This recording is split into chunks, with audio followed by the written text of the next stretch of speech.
Hello, I'm Simon Whistler. You're watching Top 10's Net, and in the video today, the top 10 pioneers of trash television. Tabloid television, or as critics refer to it, trash TV, is made up of abrasive talk shows that set up confrontations and consciously try to be controversial and shocking. Despite being panned for their lowbrow nature and appealing to the lowest common denominator, tabloid talk shows have struck a chord with television audiences and have been popular for the past 50 years.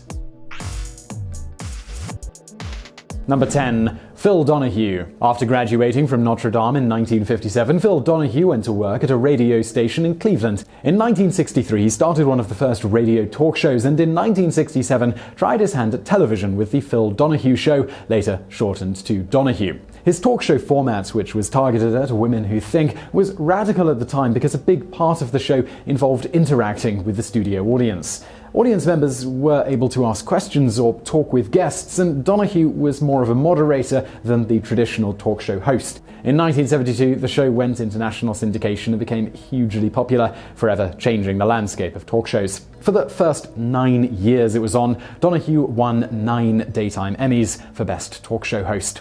The show had rather taboo topics for the time. For example, the first guest on the show was an atheist, but it also covered other topics that were considered taboo, but in hindsight were really important to talk about, like women's health. Donahue managed to stay on the air for almost 30 years before getting cancelled in 1996. The problem was that the imitators of Donahue were willing to be more outrageous than him, and people simply weren't watching his show anymore. Donahue went into retirement until July of 2002 when MSNBC resurrected Donahue, but it was cancelled after 8 months due to poor ratings. Number 9. Sally Jessy Raphael. After getting her degree in broadcasting from Columbia, Raphael, whose real name is Sally Lowenthal, went to work in Puerto Rico as a correspondent. After that, she came back to the United States to work in broadcasting. Over the course of 3 years, she was fired 18 times, and she, her 3 children, and her husband/manager moved around a lot, sometimes sleeping in their car. In 1969, she finally landed steady work as both a morning anchor and an afternoon radio newscaster in Miami. In 1976, she moved to New York, where her popularity started to grow with audiences nationwide with her radio call-in show. When Raphael was filling in as a substitute for a daytime talk show host in Cleveland, she caught the attention of Phil Donahue's producer. He gave Raphael a chance with her own half-hour talk show located in St. Louis. The Sally Jessy Raphael Show went on the air on October 17th, 1983, and within 6 months, the show became nationally syndicated. She was a pioneer for women in the talk show industry, helping pave the way for the likes of Oprah, whose show debuted the following year. Raphael, whose trademark red-framed glasses became instantly recognizable, was known for taking a liberal stance on many topics like homosexuality, abortion, and premarital sex. This, of course, did not sit well with conservatives during the Reagan era. In the end, Raphael stayed on the air until around 2002, when her show was cancelled. Number 8. Jenny Jones. In 1991, when the Jenny Jones Show went on the air, the daytime talk show circuit was pretty crowded. The host, Jenny Jones, was a comedian who became famous for her Girls' Night Out comedy act that banned men from coming in. When the show started, Jones explained that it would be part pajama party, part group therapy, part Oprah. But like many shows of the 1990s, after 2 years of low ratings, the show started to push the envelope. They started doing paternity tests, confronting bullies, and revealed secret crushes. While the show wasn't anything groundbreaking, it was pioneering for an event that happened because of the show. It was a collision of its only television and the fact that guests on tabloid shows are real people. The controversial show was recorded on March the 6th of 1995 and was called Same-Sex Secret Crushes. On the show, a gay man named Scott Amadieu told an associate, Jonathan Schmitz, that he had a crush on him. Schmitz went on the show knowing he had a secret admirer, but was led to believe that it was a woman. At the time, Schmitz didn't seem to be upset by the news, but said he wasn't gay himself. That night, Amadieu, Schmitz, and a mutual friend had a drink together. The friend claimed that after the taping, Amadieu and Schmitz had a sexual encounter, but Schmitz denies that this ever happened. 3 days later, they were back home, and Schmitz found a sexually suggestive letter from Amadieu. After finding the letter, Schmitz bought a shotgun, went to Amadieu's house, and shot him in the chest twice, which killed him. In a 911 call, Schmitz blamed the show for the murder. After the murder, the episode was never aired. At Schmitz's trial, it was revealed that he had a history of mental illness. He was given 25 to 50 years in 1996. Amadeur's family also sued The Jenny Jones Show and were awarded $25 million in 1999. The show was cancelled in 2001, and Jones now hosts a cooking show. Number 7. Maury Povich. After graduating from the University of Pennsylvania with a degree in television journalism, Maury Povich started working as a reporter and newscaster in Washington, D.C. In 1986, he became the host of a new tabloid news show. This show was called A Current Affair. Then, in 1991, Povich got his first chance at hosting his own talk show, The Maury Povich Show, which ran for 7 years. During that time, the climate of tabloid television was changing drastically, and shows were given the choice: either follow the flow and dumb the show down, or lose in the ratings. Maury chose to devolve, and the show, now just called Maury, relaunched in 1998, with the first show being called Who's Your Daddy? Indeed, the use of DNA results would be one of their most popular and common shows. Other shows often feature lie detector tests, makeovers, possessive men, and wild teens. Since changing the format, Maury has been a staple of the daytime talk show circuit, and Povich is a pop culture icon, known for his famous expression when announcing the results of the paternity test. One of the most mind-blowing things about Maury is that he was born in 1939. Number 6. Chuck Barris. Chuck Barris got his start in television in 1960 as the assistant to American Bandstand host Dick Clark. In 1965, Barris borrowed $20,000 from his stepfather and produced a pilot for his show called The Dating Game. The game show involved a bachelor or bachelorette who would ask 3 eligible single people behind a wall a series of questions. The contestant would then pick one of them, and they would go on some elaborate date together. The show aired on December 20th, 1965 on ABC, and it was an instant hit. The next year, Barris made a show to pair with The Dating Game called The Newlywed Game, where newly married couples were asked questions to see how much they knew about each other. This show was another big hit. But the show that Barris struck trash gold with was The Gong Show in 1976. It was a talent show that was hosted by Barris himself. The premise of the show was that people performed an act for 3 celebrity judges. If the performance got to be unwatchable, a judge could bang a large gong to put an end to the act. One very notable controversy happened in 1978 when 2 17-year-old girls came out.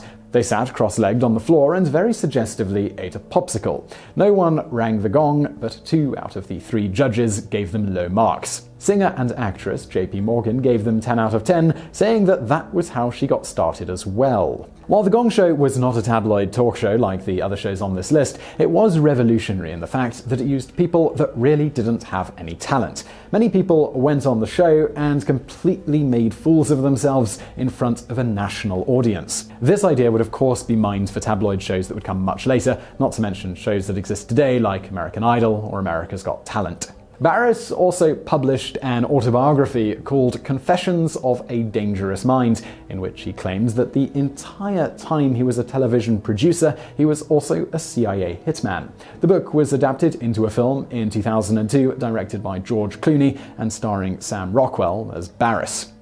Number 5. Geraldo Rivera.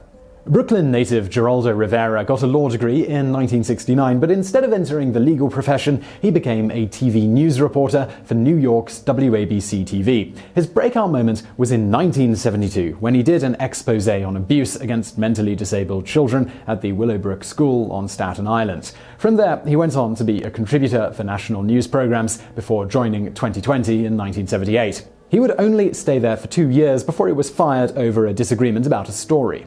In 1987, Rivera got his own talk show, Geraldo, and it quickly gained notoriety for its controversial topics and guests. The most notable incident happened on November 3rd, 1988, on a show called Teen Hatemongers. On the heated show, a young man named John Metzger, who was the leader of the White Aryan Resistance Youth and the son of infamous white supremacist Tom Metzger, insulted Roy Innis, an African-American man who was the national champion of the Congress of Racial Equality. Metzger said, "I get sick and tired of seeing Uncle Tom here sucking up trying to be a white man." So Innis stood up, walked over and strangled Metzger. This led to a brawl where chairs were thrown and Geraldo's nose was broken.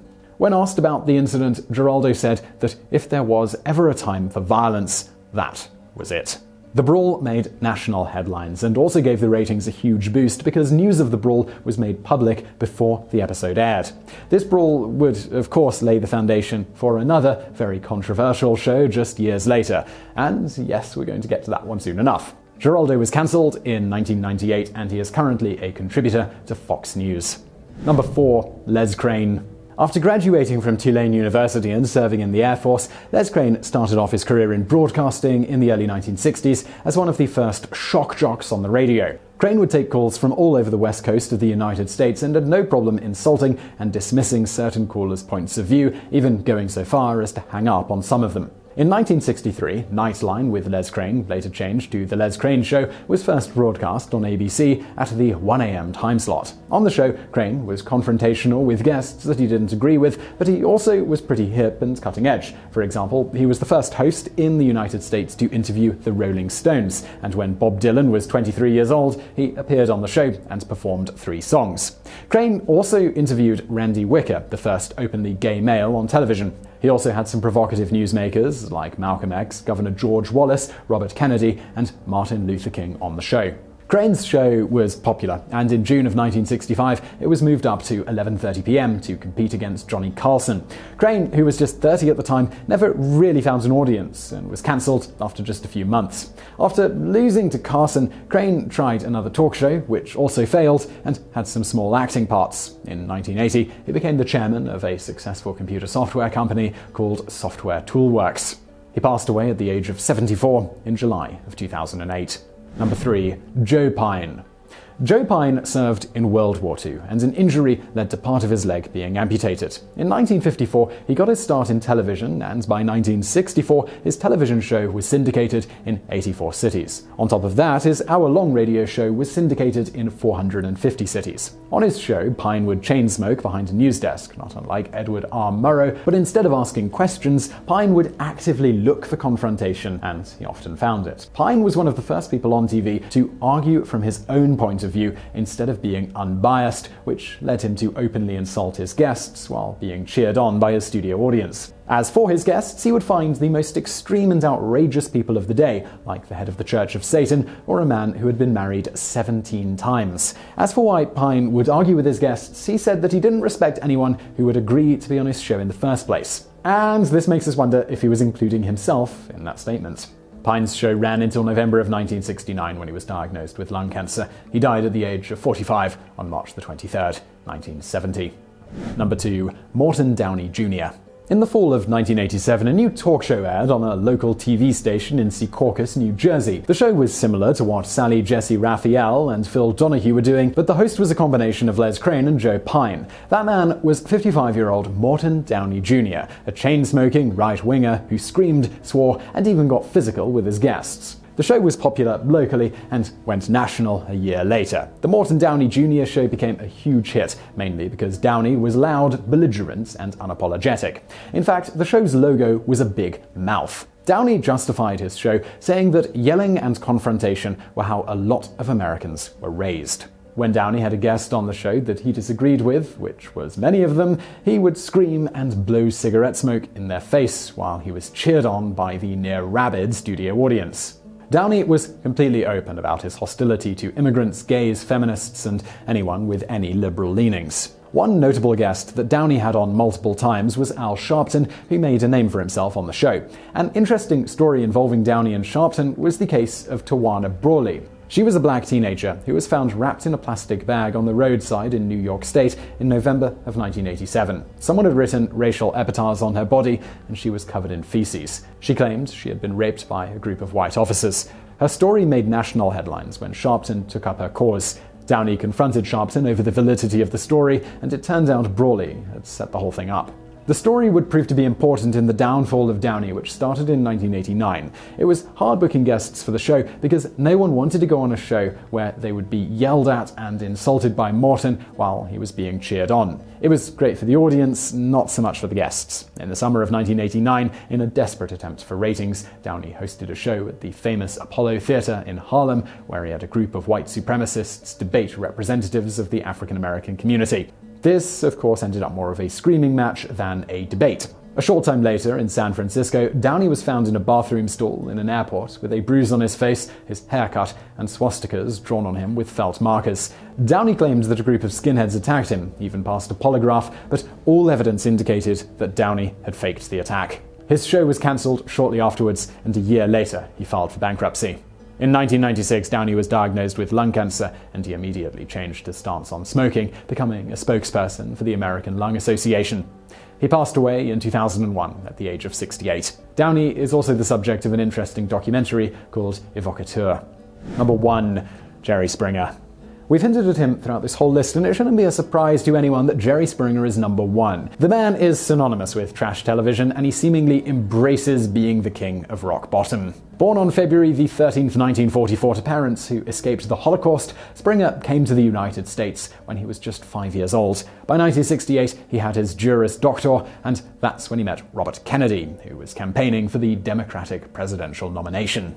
Shortly after the meeting, Springer started working on Kennedy's campaign, but a few months after joining, Kennedy was assassinated. Working with Kennedy encouraged Springer to get into politics. He ran for Congress in Ohio, but lost. In 1971, he won a seat on the Cincinnati City Council, where he served for 5 terms. He even survived a sex scandal in 1974 when it was discovered that he had been with a prostitute he paid with a personal check. In 1977, he became the youngest mayor in Cincinnati's history.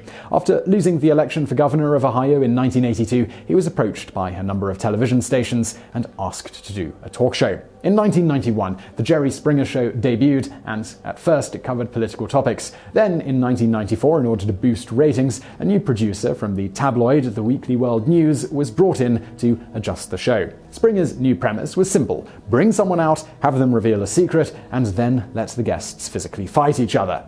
The show was a hit and a cultural phenomenon for being so outrageous. In May of 1998, The Jerry Springer Show became the number 1 show in the May sweeps, putting an end to Oprah's 10-year run on top. The show was so popular it even led to a horrible movie and an opera. Astonishingly, it also managed to lead to a talk show for Springer's large, bald, and popular security guard on the show, Steve Wilkos. Of course, the fact that Wilkos married Springer's executive producer in 2000 probably helped him land his own show too. In 1999, the show was forced to stop showing violence. It was during this time that violence on TV was a hot-button issue in the wake of the Columbine shooting. Yet the show was popular and remained on the air. The ban on violence seems to have been lifted, and the show is as raunchy and as trashy as ever.